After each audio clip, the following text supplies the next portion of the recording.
औज़ु बिल्लाहि मिनश शैतानिर रजीम। बिस्मिल्लाहिर्रहमानिर्रहीम। Golden tips के मोअज़्ज़िज़ ख़वातीन व हज़रात, अस्सलामु अलैकुम। दज्जाल एक ऐसे किरदार का नाम है जिसके बारे में जानने के लिए हर ज़ी शऊर इंसान जुस्तजू करता है। दज्जाल कौन सी मखलूक है, कहाँ है और कब दुनिया पर कहर नागानी की तरह फितना दज्जाली बर्पा करेगा। आज की हमारी वीडियो का मौजू यही है।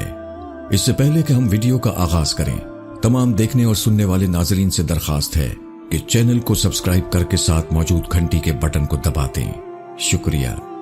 बरदरान इस्लाम, दज्जाल का खुरूज क़यामत की बड़ी निशानियों में से एक है और दज्जाल अल्लाह की मखलूक़ात में से एक मखलूक है।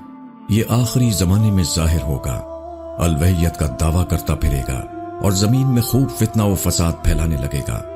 दज्जाल का फितना इतना बड़ा है कि हर नमाज में उससे पनाह मांगी जाती है और हर नबी ने अपनी कौम को उसके फितने से डराया है। दज्जाल इंसान है या शैतान, इसमें अहले इल्म के दरमियान इख्तिलाफ है। बाज ने इंसान कहा है और बाज ने शैतान कहा है और बाज ने दोनों का इनकार किया है। तीसरे मौक़िफ़ वालों का कहना है कि दज्जाल के इंसान या शैतान होने की कोई सरी दलील नहीं है, जबकि दूसरे मौक़िफ़ वाले शैतान से मुताल्लिक़ बाज कुरानी आयात व अहादीस दज्जाल के शैतान होने पर फिट करते हैं, जबकि पहले वालों का मौक़िफ़ ये है कि दज्जाल अल्लाह के बंदों में से एक बंदा, उसकी मखलूक में से एक मखलूक और मजबूत जिस्म वाला इंसान है। उसकी दलील ये है कि तमीम दारी रज़ी अल्लाह अन्हु ने दज्जाल को देखा और उसकी कैफियत बयान की है।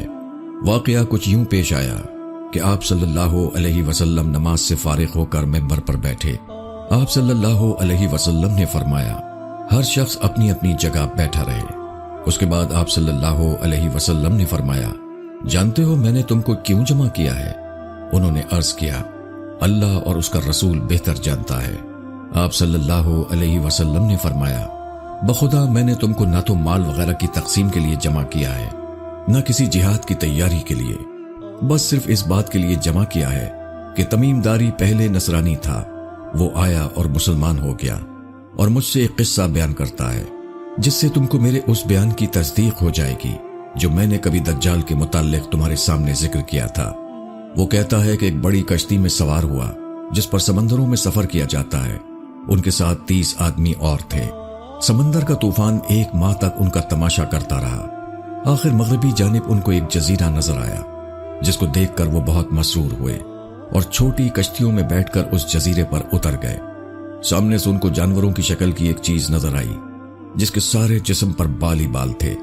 लोगों ने उससे कहा, कमबख्त तू क्या बला है? वो बोली, मैं दज्जाल की जासूस हूं। उस गिरजे में वहां एक शख्स है जो तुम्हारी खबरों का मुश्ताक है। ये कहते हैं कि जब उसने एक आदमी का जिक्र किया तो अब हमको डर लगा कि कहीं वो कोई जिन ना हो।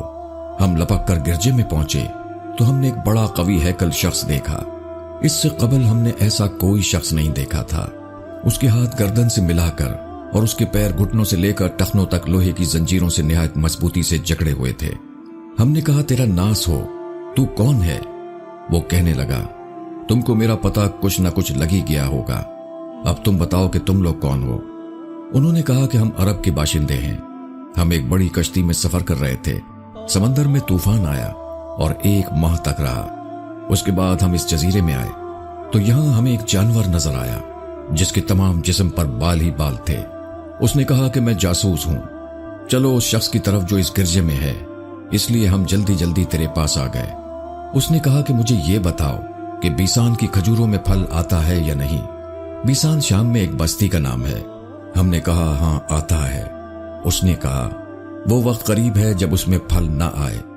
फिर उसने पूछा, अच्छा बुहिरना तिब्रिया के मुताल्लिक बताओ, उसमें पानी है या नहीं? हमने कहा, बहुत है। उसने कहा, वो जमाना करीब है जबकि उसमें पानी ना रहेगा।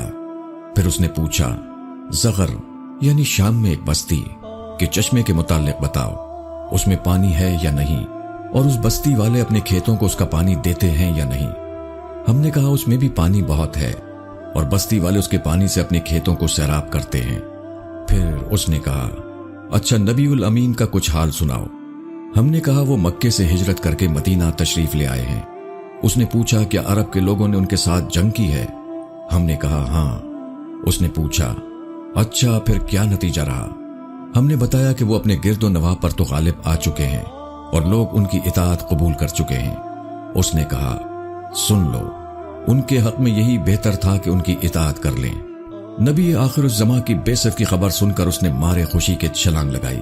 اور اب میں تم کو اپنے متعلق بتاتا ہوں، میں مسیح دجال ہوں، اور وہ وقت قریب ہے جب مجھ کو یہاں سے باہر نکلنے کی اجازت مل جائے گی۔ میں باہر نکل کر تمام زمین میں گھوم جاؤں گا، اور 40 دن کے اندر اندر کوئی بستی ایسی نہ رہ جائے گی جس میں داخل نہ ہوں، بجز مکہ اور مدینہ طیبہ کے، کہ ان دونوں مقامات میں میرا داخلہ ممنوع ہے۔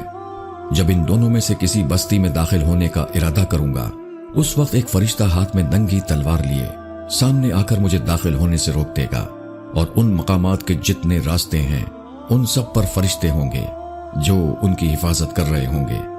رسول اللہ صلی اللہ علیہ وسلم نے اپنی لکڑی ممبر پر مار کر فرمایا کہ وہ طیبہ یہی مدینہ ہے۔ یہ جملہ 3 بار فرمایا۔ دیکھو، کیا یہی بات میں نے تم سے بیان نہیں کی تھی؟ لوگوں نے کہا، جی ہاں، آپ نے یہی بیان فرمائی تھی۔ دعا ہے کہ اللہ ہمیں دجالی فتنوں سے بچنے کی توفیق عطا فرمائے اور ہمارا خاتمہ بالایمان فرمائے، آمین ثم آمین۔ ہماری آج کی ویڈیو آپ کو کیسی لگی؟ مزید ایسی ہی ویڈیوز دیکھنے کے لیے ہمارے یوٹیوب چینل گولڈن ٹپس کو سبسکرائب کرنا مت بھولیے۔ اللہ ہم سب کا حامی اور ناصر ہو۔